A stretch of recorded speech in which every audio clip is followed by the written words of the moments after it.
जय श्री कृष्णा। मैं श्याम, आपका दोस्त, आपका प्रेमी, आपका सखा।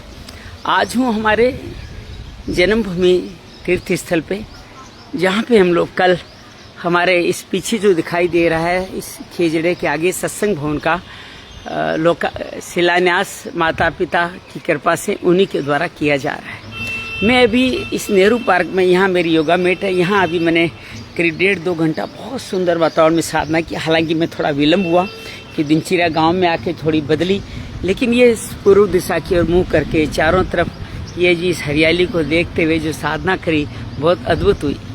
और देखिए अब हमारे इस पार्क में सेवा करने वाले लोग, देखो इस नेहरू पार्क को कितना सजा रखा है।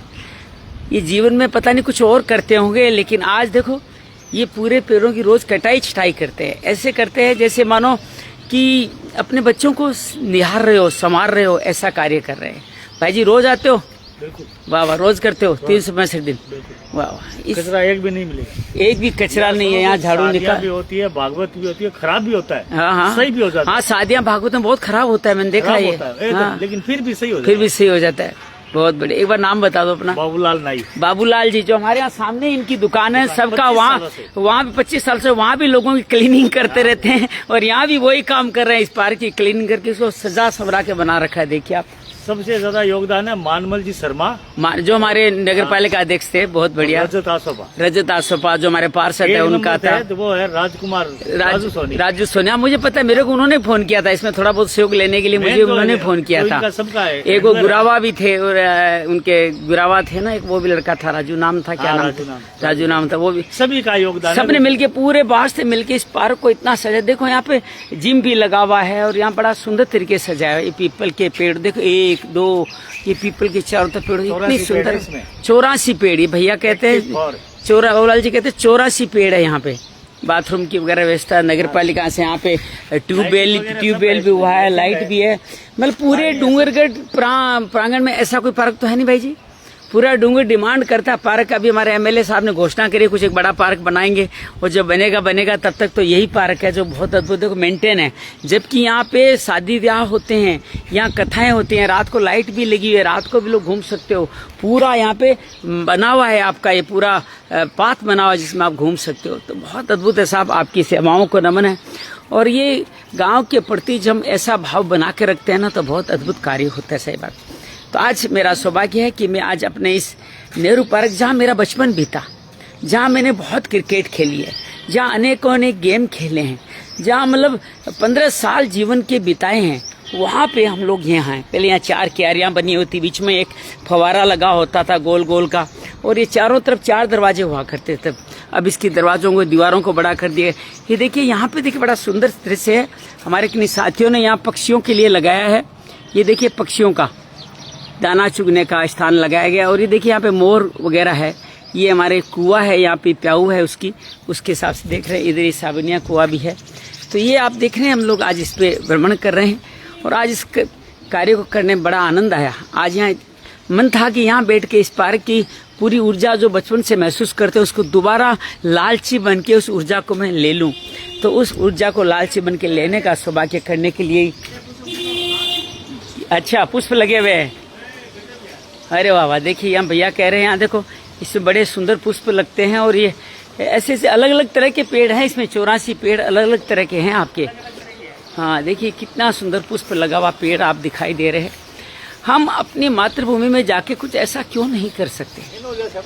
जहाँ से आपको पल्लवित पुष्पित हुआ है, वहाँ जाके क्यों नहीं कर सकते? देखिए कनेर। अरे वाह, कनेर को तो पूजा में यूज किया जाता है। कनेर को हमारा भागवत कहते हैं शिव जी का प्रिय पेड़ है कनेर। हाँ, ये कनेर का देखो पेड़। अभी मैं भागवत सुन रहा था तो उसमें भी यही था, ऑरेंज कलर का। बहुत येलो आगे भी है, ऑरेंज भी है। ये देखिए यहाँ भी है। तो बहुत अद्भुत है साहब ये। तो हम सब लोग अपनी मातृभूमि में आके कुछ भी तरह का योगदान देते हैं ना, तो ये मातृभूमि के ऋण उतारना तो हो नहीं सकता, लेकिन यहाँ पे कुछ हमने ब्याज चुका दिया, अर्थात वो ऋण हमारे पे भारी नहीं पड़ा। और जब मातृभूमि का ऋण चुकाते हैं ना, हमारे बच्चों, हमारे आने वाली संतति, इन सब को ये अपने आप ही आशीर्वाद मिलने लग जाता है। आशीर्वाद की गंगा को कंटिन्यू करना है आपने। तो आप देखिए कितना सुंदर पीपल वृक्ष है। मैं छोटा था तो बहुत छोटा सा था, हर जगह लाइटें लगी हुई है। ये हमारे भाई साहब का राधे श्याम जी का मकान है और आप यहाँ से देख सकते हैं ये हमारा जाल पड़ा है और यहाँ से हमारा ये इस जाल के अंदर देखिए ये बंगों घर के बाजू हमारा मकान है जिसका कल से शिलान्यास कर देंगे तो हो जाए। हम क्या करने वाले हैं, करने वाले तो माता पिता हरि उनकी कृपा है। तो ये इस तरह से हम इस पार्क में भ्रमण करें। तो आज इस जगह पे आना और इस जगह पे बैठ देखिए लाल रंग के फूल देखिए कितना सुंदर ये पार्क बनाया गया है। ऐसा गांव में होना सेवा भावी के बिना हो नहीं सकता।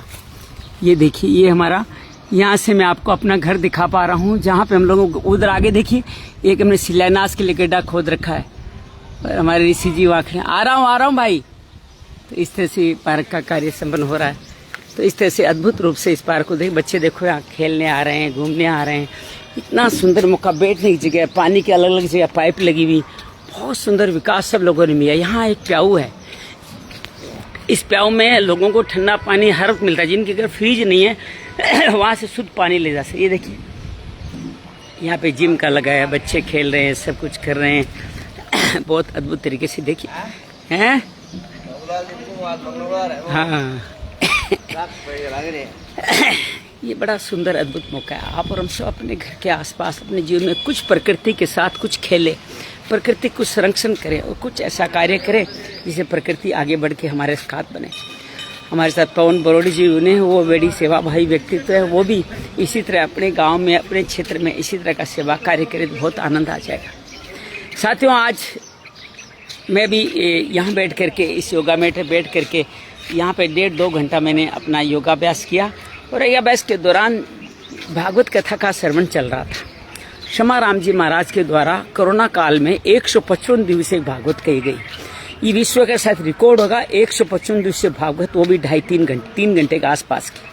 अब सोचिए कितने घंटे उन्होंने भागवत कही होगी। भागवत का एक एक श्लोक एक एक रूप को उन्होंने उसमें रखा है और आप इस भागवत को सुनना चाहते हैं, कभी फुर्सत में भागवत में आपकी रुचि है, जैसे कि अभी श्रीमद् भागवत स्वाध्याय हम लोग कर रहे हैं 6ठे स्कंद में आज प्रवेश करें, तो उससे पहले कुछ कहने के लिए कुछ चाहिए होता है, कुछ प्रसाद चाहिए होता है, कुछ आशीर्वाद चाहिए होता है। क्षमाराम जी का, अखंडानंद सरस्वती जी महाराज का और जो ब्रह्मानंद सरस्वती महाराज का, इन सब का आशीर्वाद मिलकर के ही ये कुछ कहने का साहस होता है।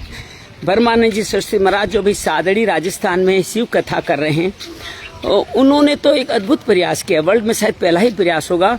श्रीधरी टीका समन्वित श्रीमद् भागवत कह रहे हैं, अभी तक उनके 270 एपिसोड हो चुके हैं। 155 × 3 घंटा की क्षमाराम जी की अद्भुत है, लेकिन ब्रह्मानंद सरस्वती महाराज इसको भी और आगे बढ़ाते जा रहे हैं। अर्थात 270 एपिसोड हो चुके हैं। एक गाँव में भी तो इस तरह से आप ये कार्य कर सकते हैं। तो 270 दिन हो गए, शायद 1008 दिन लगेंगे। 1008 घंटों में भागवत पूरा करेंगे। हर एक श्लोक की डबल बार व्याख्या संस्कृत के अनुसार, अन्वय और अतिरेक के अनुसार और व्याख्या करते हैं। वो श्रीधरी टीका में जो लिखा है उसके अनुरूप ही वो उसकी। क्या हाल चाल भाई नारायण? ठीक है, आनंद है। बस काल आड़े सत्संग में बना रहे हैं बाबू। हाँ बहुत बढ़िया मजा आया था। सब प्रेरणा बाबू जी प्रेरणा ले बना रही काल अपन सहेलिया राज के न सुबह हुआ था जाता आज इनके ई टाइम कर छापा ई टाइम बहुत बढ़िया। देखो सर तैयार हो गयो, बस बढ़िया आनंद है। तो ये देखिए ये सब मिलकर के हम सब लोग ये कार्य करते हैं, बड़ा आनंद है जी। मेरी पहली प्राथमिकता है। बहुत ये बताऊँ आप इसको नहीं चिंता रख रहे हैं, ये पूरे समाज को, वातावरण को, पूरे बच्चे जो और अपने परिवार को, इन बच्चों को, सबको जिंदा रख रहे हैं। बच्चों के लिए मैं नहीं यार, बच्चे क्या याद। अरे भाई एक बताऊं, कोई आदमी कोई धन से ही सेवा करता है क्या? ये सेवा ना, अरे नहीं, ये तन होता है तो धन सुरक्षित रहता है। अगर तुम नहीं दोगे तो धन भी लुट जाएगा, जिन्होंने धन लगाया वो भी लुट जाएगा। तो धन को सुरक्षित रखने के लिए तन और मन दोनों चाहिए होता है। आपका मन है इसको जिंदा रखूं मैं। बहुत बढ़िया, बहुत अच्छा शानदार कार्य करो जी, बहुत नमन है आपको, सैल्यूट करता हूँ मैं आपको, बहुत अद्भुत कार्य करता हूँ। तो ये भागवत आज सुन रहे थे, तो आज पंचम स्कंद चल रहा था और हमारा कल ही पंचम स्कंद संपूर्ण हुआ है। पंचम स्कंद जो बैंकुट विजय का स्थान स्थिति का स्कंद है, जिसके अंदर मनु महाराज के पहले बड़े पुत्र प्रियव्रत से शुरू होता है। प्रियव्रत, आग्नेय, नाभि, भारत के 7 इस पृथ्वी के 7 द्वीप बनाते हैं। प्रियव्रत अपने 7 बेटों को देते हैं। आग्नेय उसमें से जम्बू द्वीप पाते हैं, जम्बू द्वीप को 9 वर्ष बना के 9 बेटों को देते हैं, जिसमें भारतवर्ष हमारा है। इन 7 द्वीपों में कैसे प्रियव्रत आदि 7 द्वीप बना के अपने 7 पुत्रों को देते हैं। ये 7 द्वीप कहीं हमारी पृथ्वी के ऊपर कहीं स्थित है, पृथ्वी के ऊपर स्थित है 7 द्वीप। और उसके बाद में ये जो उसके बाद में 9 अग्नित्र जो 9 वर्ष बनाते हैं, इसमें भारतवर्ष जिसको अजनाब वर्ष पहले कहा जाता है, जहाँ हम निवास करते हैं, भारतवर्ष ही अजनाब वर्ष ही पूरी पृथ्वी है। जो भी 7 महाद्वीपों और पत्थर देखते हैं अजनाब वर्ष है। बाकी सारे 7 वर्ष वो भी ब्रह्मांड में कई हैं, जिसमें हिरण्य वर्ष है, किम पुरुष है, जिसमें आपके अनेक अनेक वर्ष है, जो उनके अंदर अलग अलग भगवान निवास करते हैं, उनकी अलग अलग स्तुति करते हैं। हिरण्य हरि वर्ष में प्रहलाद जी नरसिम्हा की स्तुति करते हैं, किम पुरुष में राम जी की हनुमान जी स्तुति करते हैं।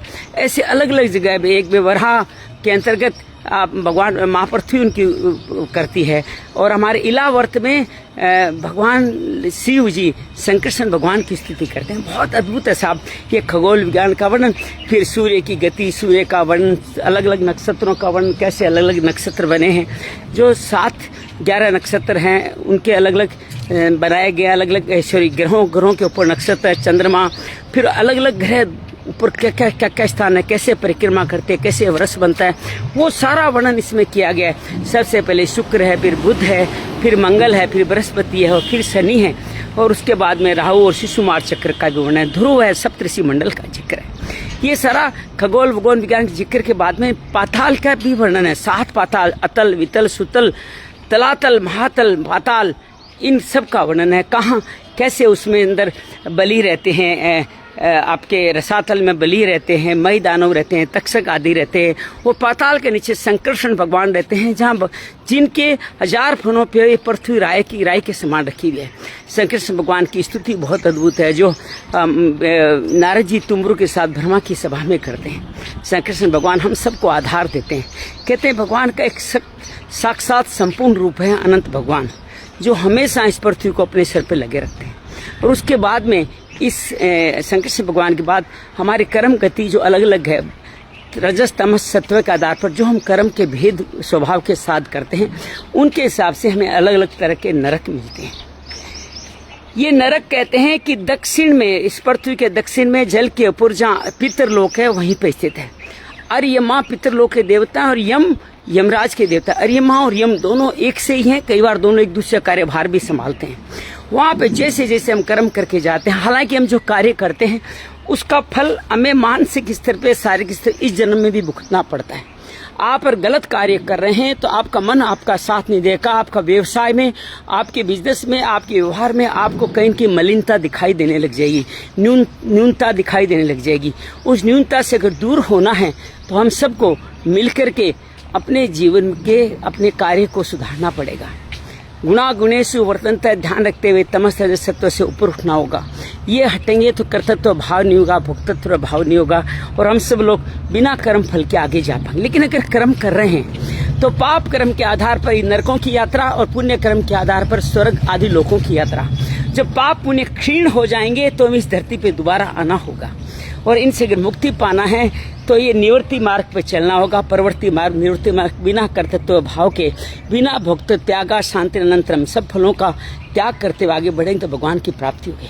अलग अलग नरकों का जिक्र है, जिसके अंदर आपके तामिश्र, अंध तामिश्र, रोरो, महारोरो, कुंभी पाक, कर्मी पाक, अलग वेतरणी आदि, पयोनित आदि अलग अलग नरक बताए गए हैं। आज संत जो कथा कह रहे थे उसके अंदर ये बात है कि जो हम अपने माता पिता का सत्कार नहीं करते, उनका कहना नहीं मानते, उनके कहे अनुसार नहीं चलते, आपस में भाई बंधु लड़ते हैं, इन सब का परिणाम हमें नरक आदि भोगना पड़ता है।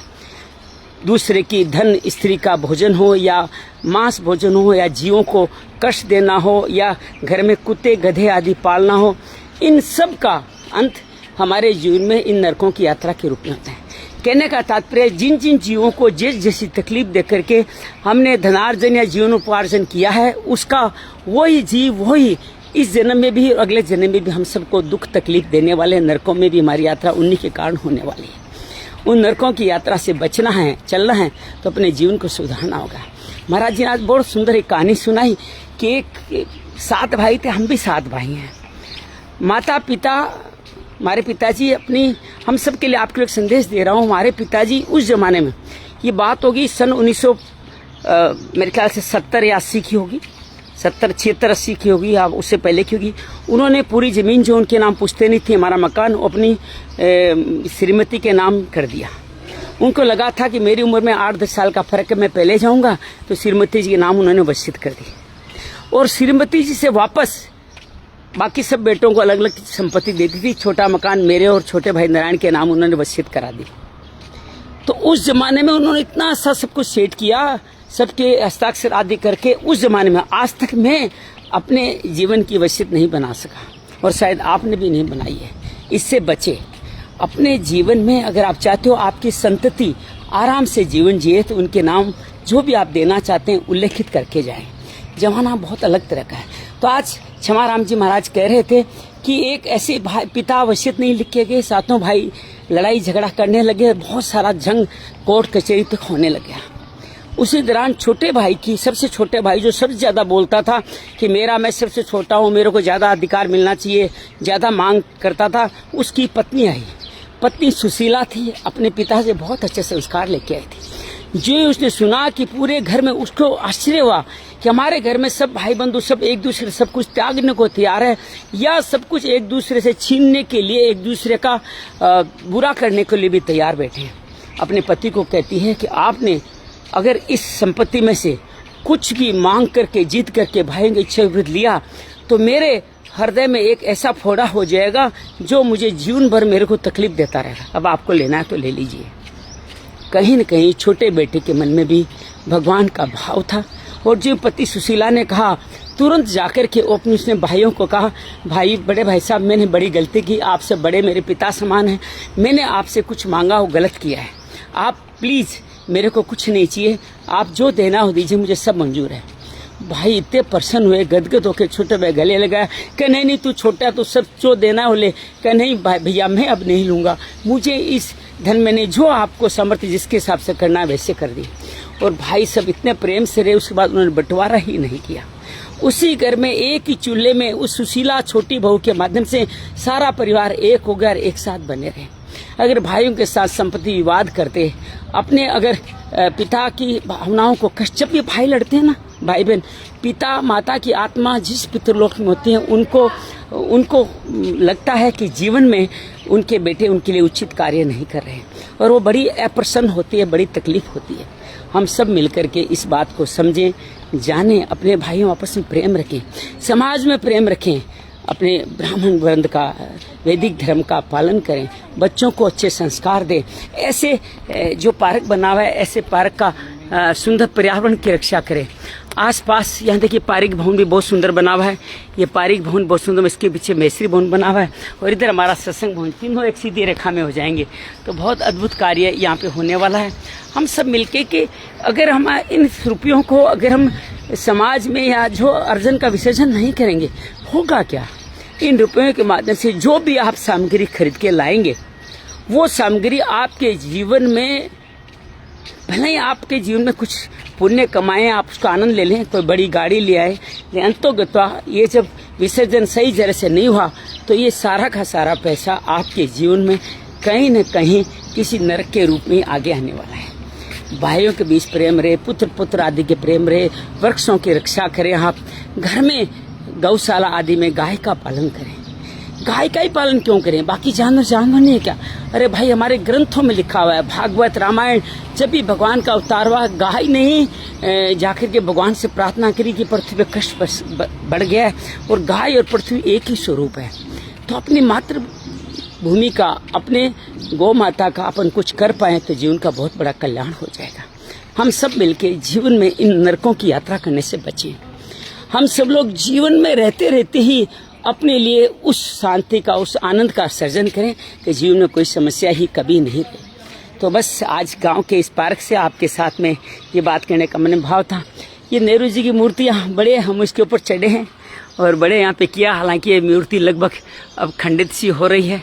देखें इस मूर्ति पर क्या लगने वाला है, किस तरह से इस मूर्ति का निर्माण होगा। पहले ये बड़ा यहाँ झंडारोहण भी किया जाता था, लाइट लगी थी, यहाँ पे एक बड़ा ऐसा फवारा भी लगा हुआ था। लेकिन अब ये जो बना है बहुत सुंदर बना है। अब हल्के फुल्के बच्चे खेल सकते हैं, कुछ भी कर सकते हैं, तो बहुत अद्भुत है। तो आइए अब योगा मैट के साथ अपने निज धाम की तरफ चलते हैं, जहाँ हमारी श्रीमती जी अब तैयार हो गई होगी और हम सब मिलकर के हमारे आज मंगल को मंगल करेंगे और बहुत सारा कार्य को आगे बढ़ाएंगे। देखिए बाबूलाल जी कितनी सेवा कर रहे हैं। अभी एक इस ट्रॉली में रख करके यहाँ का कचरा डाल के आए थे, यहाँ का कचरा डाल के आए थे। तो बहुत बढ़िया, बहुत आनंद है काम है। ये जो सेवा कार्य करते हैं अनुपम है। इससे बड़ा पुण्य कर्म कुछ हो नहीं सकता जो पुण्य कर्म ये करने जा रहे हैं, करने जा रहे नहीं, करते हैं। मैं यूँ कहूँगा करते हैं ये पुण्य कर्म जो करते हैं, इससे बड़ा कोई पुण्य कर्म हो नहीं सकता। आपका बहुत सारा मंगल हो, बहुत सारी बधाई हो, बहुत रखेंगे इसको समझे, बिल्कुल जिंदा रखेंगे। तो हमारे है ना संस्कृति जिंदा रखेंगे। आज आज है ना, कल अपना ये सत्संग भवन का शिलान्यास कर रहे हैं, तो सुबह इसी टाइम पे आइएगा 9 बजे करीब, है ना। धन्यवाद। ठीक है, यहाँ पे हमारे सोनी परमाल सिंह सोनी द्वारा निर्माण किया गया होम्योपैथी चिकित्सालय भी यहाँ चलता है। ये पीपल वगैरह, हाँ हाँ नहीं, बहुत बड़ा योगदान उन्होंने करा। ओम जी राठी वगैरह सब ने मिलके किया। हाँ उन्होंने किया था शुरुआत उन्होंने करी, शुरुआत उन्होंने की। काशी राम जी का बहुत बड़ा योगदान था। हमारे सुभाष चंद्र जी आसोपा भी इसमें बहुत बड़े, इन्होंने यहाँ पे अपने पूरा पारिक आसोपा भवन को औषधालय में कन्वर्ट कर दिया। गाँव में स्कूल्स वगैरह सब बहुत बड़े बड़े स्कूल्स है। कल मैं आ रहा था, बनी सर से भी लोग, बनी सर से भी बच्चे, बनी सर से भी, ये देखिए प्याऊ बहुत अच्छी बनी है यहाँ पे। इस प्याऊ से देखो ये बच्ची पानी पी रही है। हम लोग सब लोग यहाँ से ठंडा पानी लेके जाते हैं। ये बड़ा सुंदर पानी, सब घरों में पानी देते हैं। जो इसमें संचालन कर रहे हैं उनका बहुत बड़ा आभार है, बहुत बड़ा अंडन है। तो बस अब हम घर की तरफ चल रहे हैं और हमारे गली, ये हमारे बिहानी परिवार का घर है। इधर ये झमर परिवार रहते हैं। ये पूरा इलाका माहेश्वरीज का ज़्यादा है, ये क्षेत्र विशेष तौर से। ये हमारा दूसरा मकान जो बड़े भाई साहब का था, जो भाई ने बना दिया, भाई साहब ने बड़ी सैर त्यापर के मुझे सुपुर्द कर दिया। तो इस मकान के साथ मैं यहाँ पे अब रहता हूँ और अभी हम लोग यहीं पे रह करके इस निर्माण कार्यों को आगे बढ़ा रहे हैं। ये हमारी मुख्य गली होगी जिसको आजकल हम बिहानी स्ट्रीट कहते हैं। ये आगे तक हमारे सोमानी परिवार, राठी परिवार, बहन बेटियाँ भी इसी गली में ब्याही है। और यहाँ पे देखिए हमारा खेजड़ा आप देख पा रहे हैं, जिसको हम लोग बबूता जी का खेजड़ा कहते हैं, देवता कहते हैं। और ये हमारा घर जहाँ पे हम लोग अभी रह रहे हैं। हालांकि अब घर नीचा हो गया, पानी वगैरह भर जाता है इसमें। आज इसकी सफाई करूँगा तो आगे बढ़ेगा। और ये हमारा, आप इसी वीडियो में दिखा पा रहा हूँ मैं आपको, ये हमारा जगह जहाँ पे हम लोग कल शिलान्यास करेंगे सत्संग भवन का। ये करीब 42 बाई 119 फुट का ये प्लॉट है, जिसको हम निर्माण के लिए तैयार है। और यहाँ पे आप देख पा रहे हैं कि यहाँ पे हम सब लोग शिलान्यास करने वाले हैं, जिसको आप यहाँ पे इसमें देख पा रहे हैं। शिलान्यास यहाँ पे करने वाले हैं। बाबर में हमारे काका जी का मकान है, बाबू जी का, ओमचंद जी का, जयनारायण जी मकान है। ये बंग परिवार का मकान है। ये हमारा मुख्य घर, पिताजी की सुंदर में नई अलमारियाँ आज भी यहाँ पे लगी हुई है। अब यहाँ से निर्माण कार्य शुरू होगा। जल्दी ही पिताजी इसको खुद ही बनाएंगे और खुद ही पूरा करेंगे। और माँ लक्ष्मी के रूप में हमें इसके लिए जो साधन है वो देती रहेगी। और हम ये सौभाग्य मिलेगा, श्रेय मिलेगा कि ये माँ पिताजी ज़मीन जो उनके द्वारा अर्जन की गई थी, हम उन्हीं को समर्पित करने का सौभाग्य पा रहे हैं। और इसमें भी हम करता नहीं है, करता वो यही है। हमारे कोडामल जी सोनी परिवार का माँ भगवती निवास, हमारे बड़े भाई गोपाल जी अब शरीर से नहीं है, लेकिन उनका बड़ा योगदान था इस कार्यक्रम में। आज उनके पुत्र ऋषि भरत सभी और हमारी भाभी राजू देवी सभी हमें बड़ा सहयोग कर रहे हैं, जिससे हम कार्यों को आगे बढ़ा रहे हैं। ये हमारे बिहानी परिवार का घर है। मांगीलाल जी बिहानी, अशोक जी बिहानी, और उधर शंकर, राकेश, सीताराम जी, भंवरलाल जी बिहानी जो गणपत राम जी बिहानी परिवार के हैं। ये सब लोग यहीं रहते हैं। गाँव को जिंदा रखा है, जीवित रखा है। और ये सब लोग हमें इस निर्माण कार्य में हर तरह का, गाँव में भी सोलर वगैरह सब जगह लगने लग गए हैं। सब सड़कें बन गई, बहुत आगे तक विकास हो गया है। तो बहुत बहुत मंगल करता हूँ, बहुत सारी प्रार्थना करता हूँ। बस यहीं पे हम आज का हमारा ये वीडियो संपूर्ण करते हैं कि आज हमारा ये कार्य गांव में हुआ, तो हम बड़े काम करने वाले। बहुत बहुत धन्यवाद, बहुत बहुत आभार। मंगल हो, मंगल हो, मंगल।